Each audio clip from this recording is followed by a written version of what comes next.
ว้าวฝนตกพี่น้องสบายดีสวัสดีเด้อป้าลุงFCทุกท่านเนาะ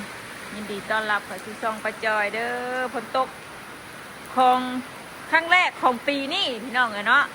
ตั้งแต่นั่นมาฝนบ่เคยตกหากระตกมื้อนี้พี่น้องเลยเนาะ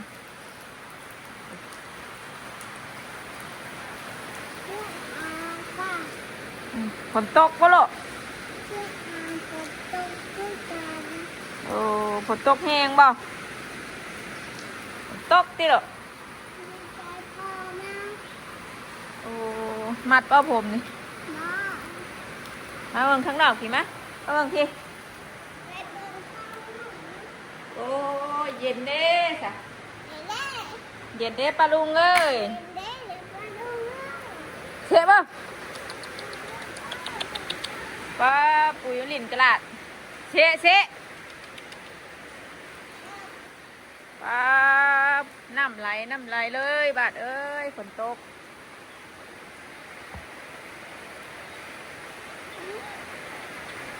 ลงไหนคุยเฮ้อมันปิวแล้วนะปิวฝนตกปลาลุงเอ้ยเย็นชุ่มชื่นก็จะฮอดยามหน้าอีกแล้วนี่ค่ะใกล้สิได้ลำหน้าอีกแล้วบาดเอ้ยข้านเด้จ้ะย่านนั่นเป็นไข่เฮ้ย่านนั่นเป็นไข่แข่งมาผลแข่งมาแข่งยาแม่ย่านเป็นไข่โอ้เก่งจังเลยแข่งผลย่านเป็นไข่ติโล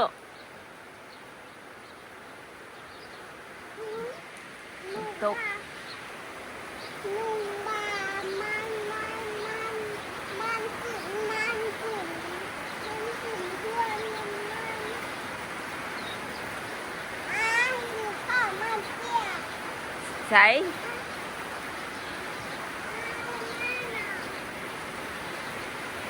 บ้านไปเอาแม่กวดมาให้แม่นะลูกมาเด้กูไปเอาแม่กวดมาดูแม่สิปาเทือนนี่เอามาลูกล่ะ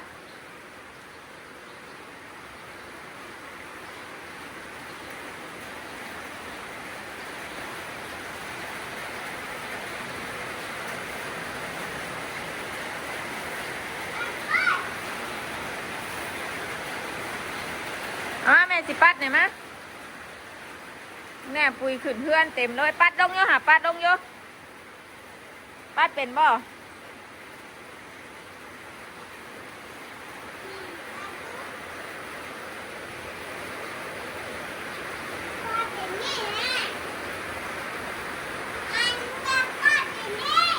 มึงแน่มาย่องกระดาษนะ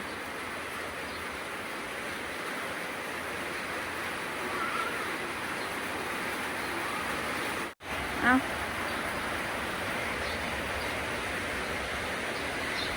เขียนว่าแม่นะไปดีนี่ยางมาที่ลูกอ่ะยางมาเห็นบ่เห็นแม่ดูว่าจ้าจะดีแน่กล้องอย่างเงี้ยเห็นแม่นี่เห็นดูว่าเห็นแม่ดูว่าเยื่อเงินมาเยื่อขึ้นมาพี่จัดซื่อๆเลยลูกไปดีนะน้องไปดีมาฝนตกเด้อจัดดีๆเนี่ยอย่าเห็นน้องเงี้ย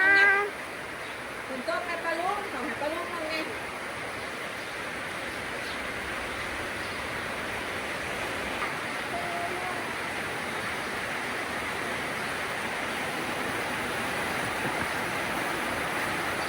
จับดีๆจับแบบจับเชื้อเลย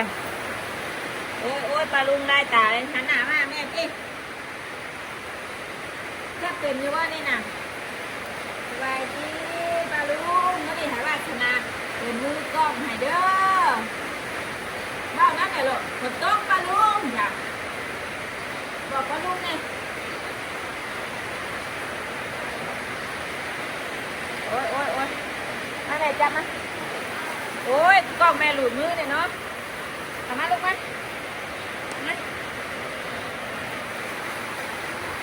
ใช่ปลาลุงเมืองยังอันนี้นะ เบิ่งฝนตก เมืองพนตก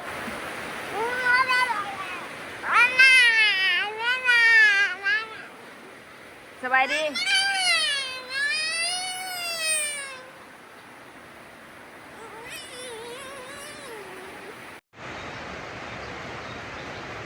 สบายดี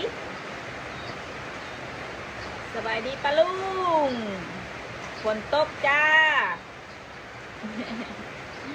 เนี่ยน้องคิดว่าอะไร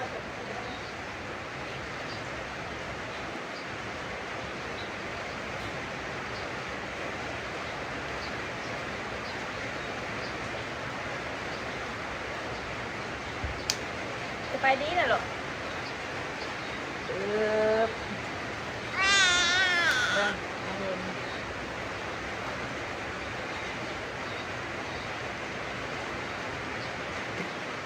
อัดดุมได้ยิน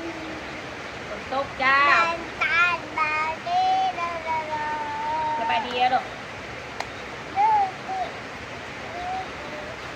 สบายดีปลาลุงอะไรวะ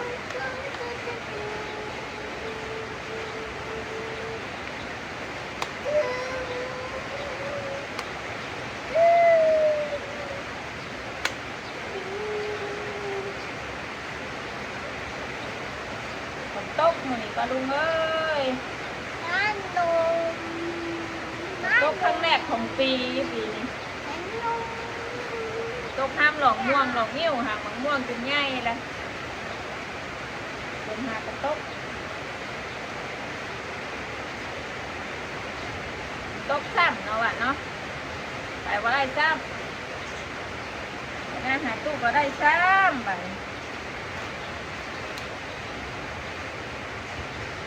อยากเป็นไข่ ฝนตกไร น้า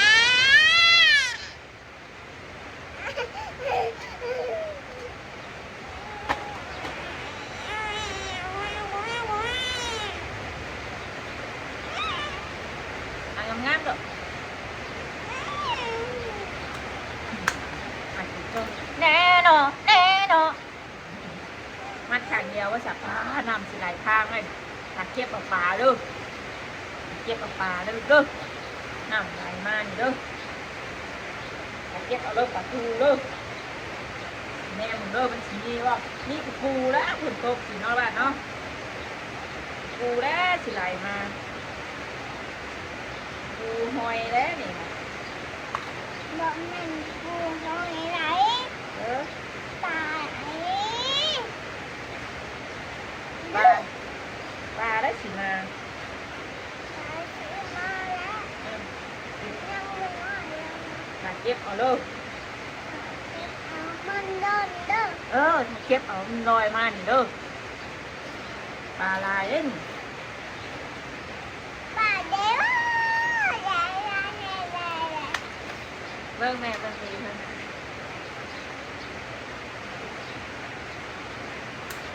ไอ้ลบ อ่ะสบายดีก่อนสบายดีสบายดีพอบุญเมืองหน้าพอบุญเมืองหน้าโอ้วาสนางามแท้นะคะสบายดีป้าลุงจุจ้าสวัสดีค่ะว่าอยู่หืมไหนเฮ้ยอะไรแทงโมเมนต์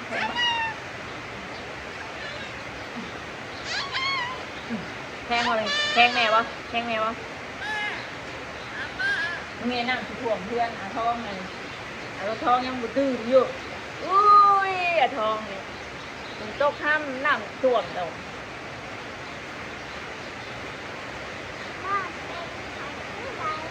แทงมาผลเป็นยังยันเป็นไข่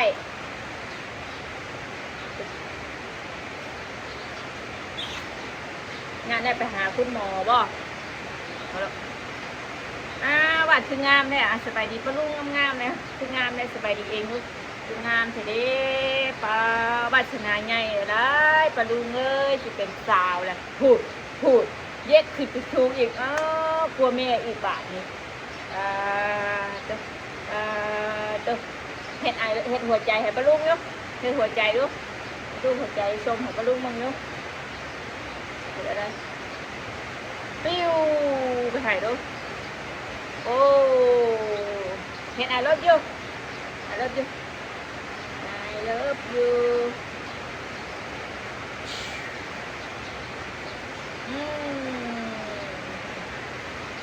เก่งจังเลยไอเลิฟยูให้ผู้ตู้ยุให้ผู้ตู้ดูไอเลิฟยูให้ผู้ตู้ดูดูเมืองหน้าดูเมืองคิดว่านะ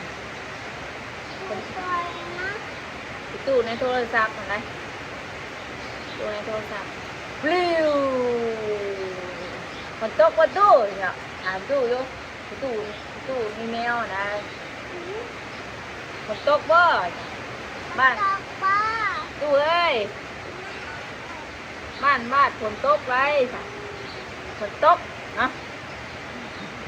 ครั้งแรกเมื่อนี่แหละพี่น้องไงเนาะอันตะเกาฝนก็บ่ได้ตกตั้งแต่เข่าขึ้นเล่าขึ้นมาฝนก็บ่เคยตกพี่น้อง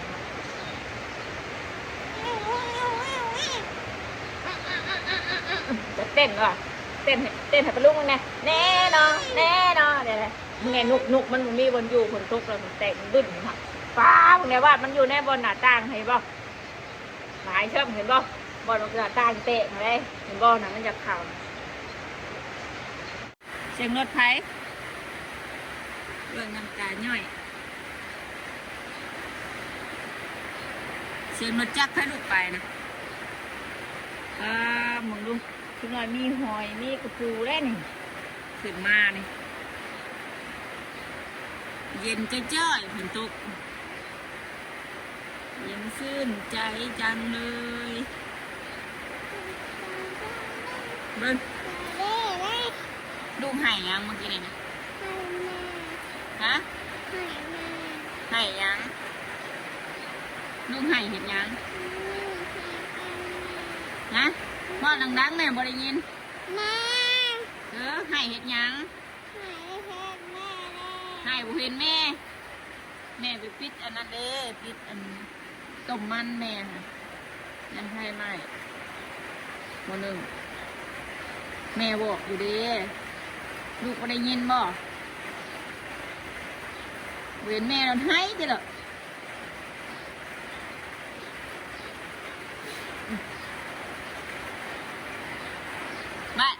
ว่าคืองามแต่ว่ายิ่งเก่ายังหลงคืองามแต่ว่าอย่าชักเลยมันเกลื่อนเลย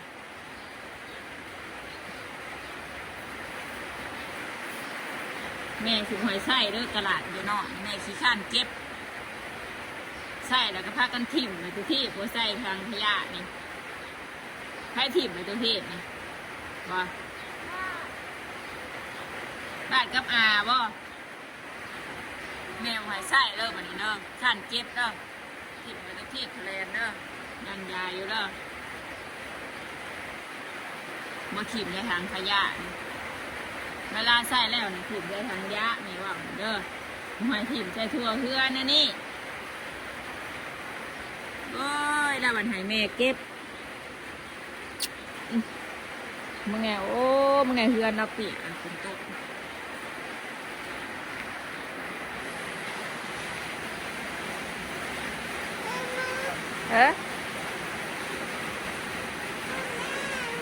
โดยเพื่อนสียังงามบ่บ่งามบ่เพื่อนแล้วก็เพื่อนบ้านใช้งามนะเอาลงเสือนะเอาลงเสียนพุ่งค่ะก็ลุงเสียนพุ่งหน่อยค่ะ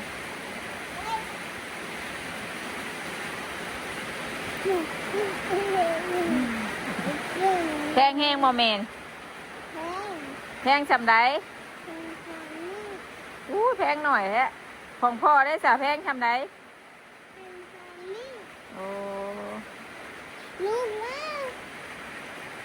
บัดงามบ่แม่จอยเด้เฮือนนาเปียกบัดเด้งามบ่เฮือนนาเปียกซ้ำฝนตกเด้ ฝนตกทำหมักม่วงปลาลุงเอ้ยค่ะ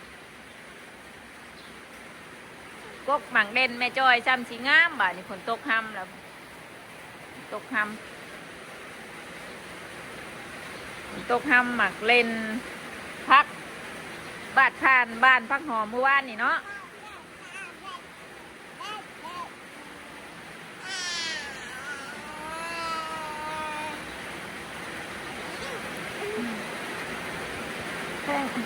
ไปขึ้นเทิงไป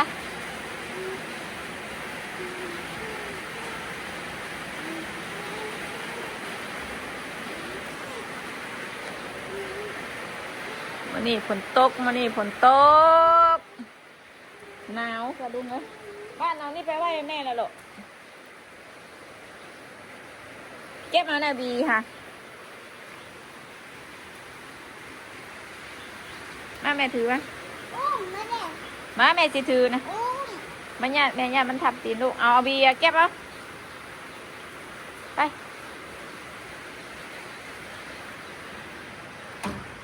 ฝนตกฝนตก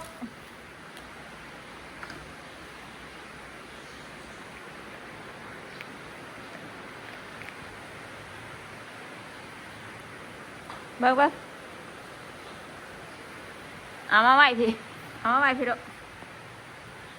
เตือนแท้เฮ็ดยังนะเอามาไว้พี่นี่มาไว้นี่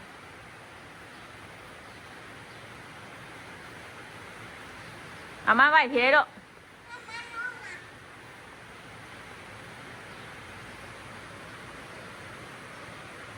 ให้คนอื่นบ่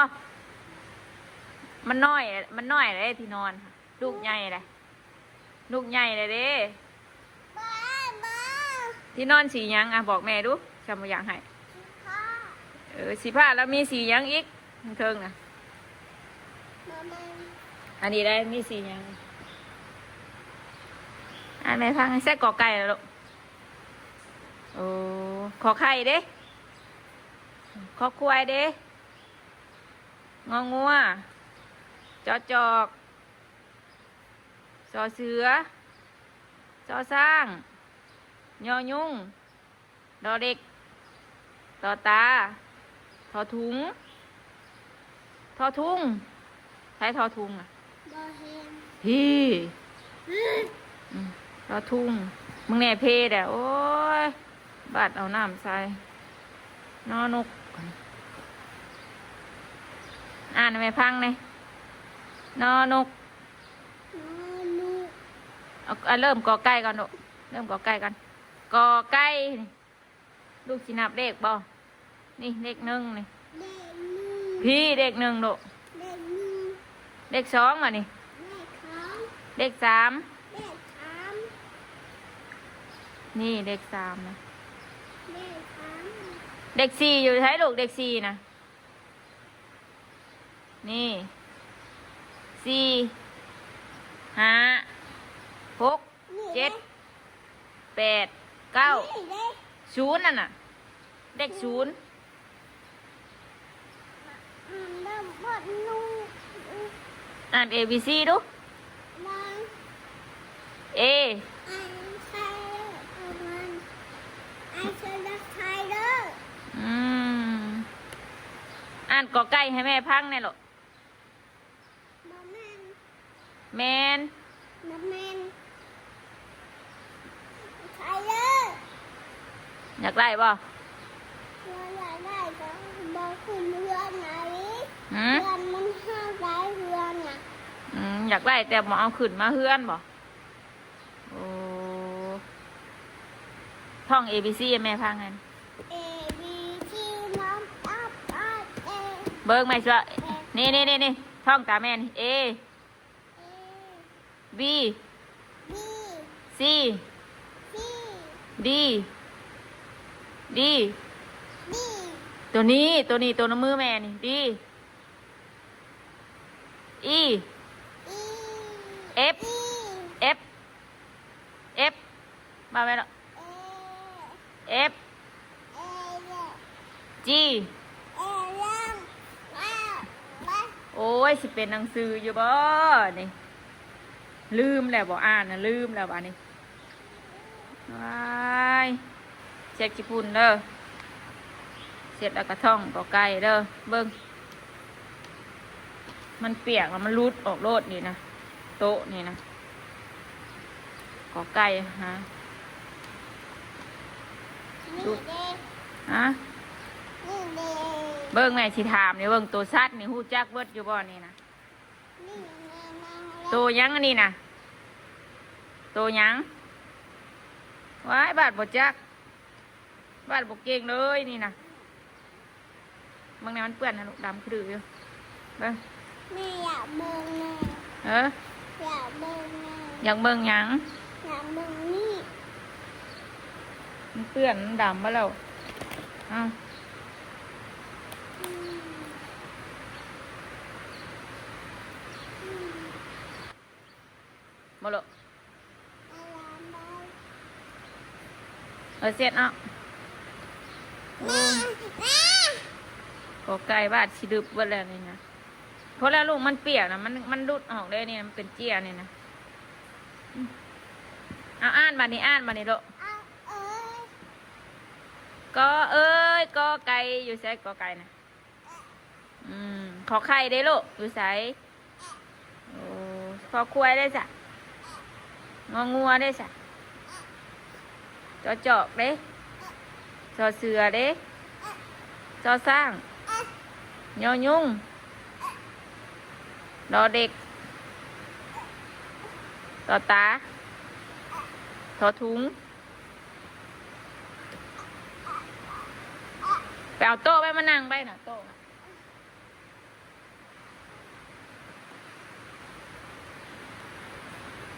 กอไก่ ใส่กอไก่ กอไก่ นี่อ้าวอันนี้สิอ่ะนี่สิ ให้กอไก่อะ นี่ ให้ขอไข่ นี่ ให้หัวควายอะ บ้านแน่บอกแม่แน่บ้านนะ มาเอาใช้ได้ควายนะ ฮะ ใช้ได้ควายนะ นี่เด้ ใช้ยืมวัวนะ เด้ ใช้จอม เด้ ใช้ช้าง เสือ ใช้ช้างนะ นี่ ใช้ลุงเล็กนะใช้ลุงนะ แม่บอกจัก แม่แม่บอกจ้า แม่บอกจักสอนแม่นะมันหักไปหาเวลาวัดไข่บ่ได้นะฮะไปเสียดนั่นใช้คนเก่งนะ เอ้ย พี่ก็ก็ไก่ของไทยอ่ะตัวนี้ ดิ้งดิ้งจิ๊กจิ๊กจิ๊กจิ๊กจิ๊กจิ๊ก อันนี้ไอ้ชาวแมนดิ้งบ่นี่นะว้าดิ้งคือกันแล้วว่านี่นะดิ้งบ้าน มาบ้านคนงามน่ะ วัดคนงามบ่แม่จ้อยได้สะ มีใจดีได้ ว้ายเสียใจเด้พ่อบุญได้สะ ขอบคุณมาก แม่จ้อยได้บ่ไหมดู มีใจดีได้ เสียใจได้ลูกเบานะนี่เบาแม่จ้อยคิดได้เสียใจดิลูกได้สะน้องวาดได้สะน้องวาดคนยังของน้องวาดน่ะ บ้านคนงาม คนงามนะโบนี่นะป้าตัวคืองามดีดอย ตกใจเว้ยตกใจเว้ยนะแม่ โดยขอโทษใจขอโทษเด้อให้ลูกตกใจเด้อแม่ชี้บอกค่อยๆดอกอันนี้น้องวาดเอ้ยน้องวาดน่ะเป็นลูกไผคืองามแท้นี่น่ะ แม่เอาเบี้ยนไป เอาไหนเมียนน่ะ นี่ เอาโต๊ะนี่ลูกบอกอ่านมาซะอย่าเห็ดนะนี่แม่ดอก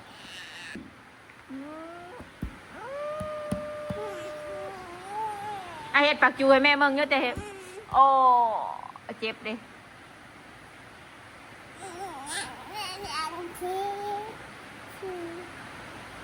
จัง วาสนา วาสนา น้องวาสนาเอ้ย น้องวาสนาลอยแหละ น้องวาสนา น้องวาสนาคืองามแท้กินข้าวกับหยังอันนี่ ทิ้งเงิน ใช้สีเงินโอ้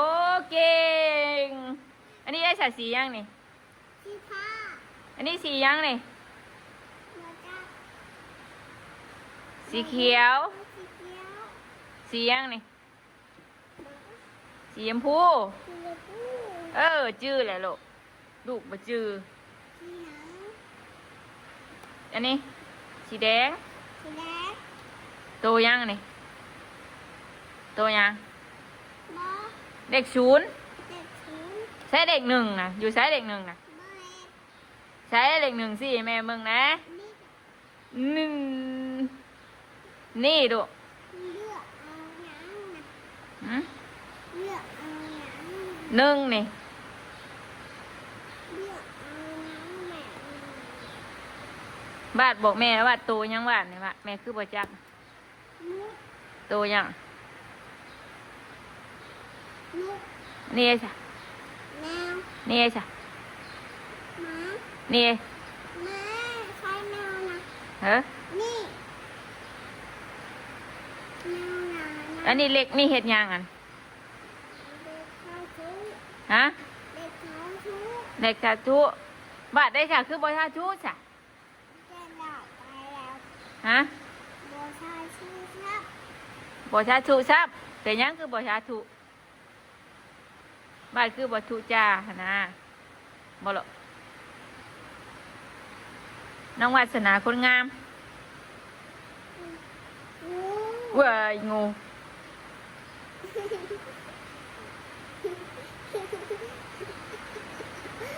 อัดป่าอายเคินเคินเฮ็ดได้เคินนะหัว เกินเกิน เคินเฮ็ดได้หัวเคินเคินนะเดี๋ยวได้อย่าเอาตีนขึ้นมาลูกไผเสียดนั่นน่ะ ต้ม ล่มกลางยัง ต้มกันขึ้น ฮะ ต้มกันขึ้นไปอ่ะ ล่มกลางฝนตก ต้มกันขึ้นโต๊ะ กลางแดดก็ได้ ตั้งแบบไว้ แมนสวยบ่ เสือ เสือ งู อืม เซ็กตัวยังมานี่ตัวยัง ไก่ โอ้เก่งแท้ว่าใช่หนูหูตาโตนะ ใบ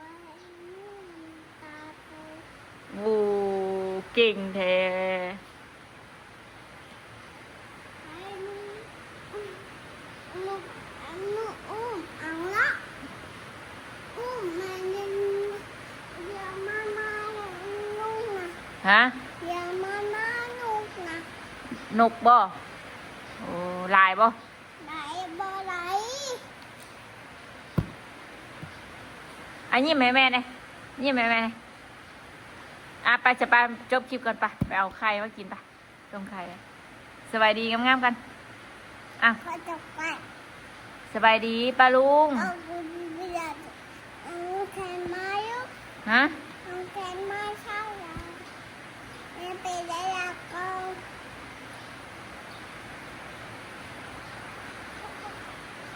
ดีอาร์เลยนั่นเด้อเดี๋ยวเอาไปคืนเอาเลย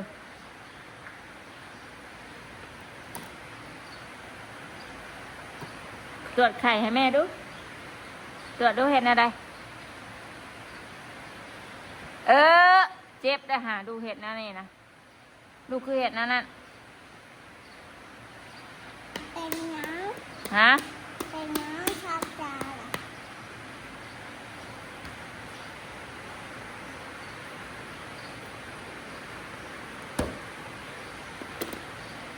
เอายามายุก โบนี้มีแต่อันบาดไข่ มีบัตรไข่ อืม เป็นน้ำ ฮะ เอาแขนมายุก บ่ย่านคุณหมอสักยาย่าน วาดบ้านนะ อืมโดย เอาลูกแขนมายุก อุ้ยย่านคุณหมอวาดเด้วาด เอามา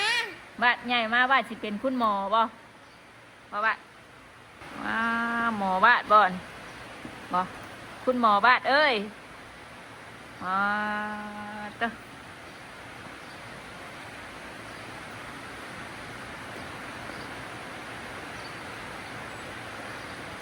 มีไข่บ่มีบ่ไข่โอ้คุณหมอบอกให้ดื่มน้ำในลายๆบ่บ่คุณหมอว่าในไรคุณหมอบ้าน หืม ไม่จอยเป็นไข่บ่มีบ่ไข่อะตรวจมึงอะ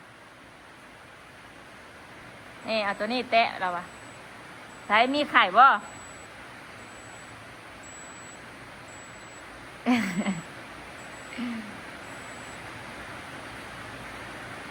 ไปสนอปลาลุงไปจอยกันสิขอจบคลิปเพียงสำนี้ก่อนมื่อนี้กับฝนตกปลาลุงเลยเนาะฝนตก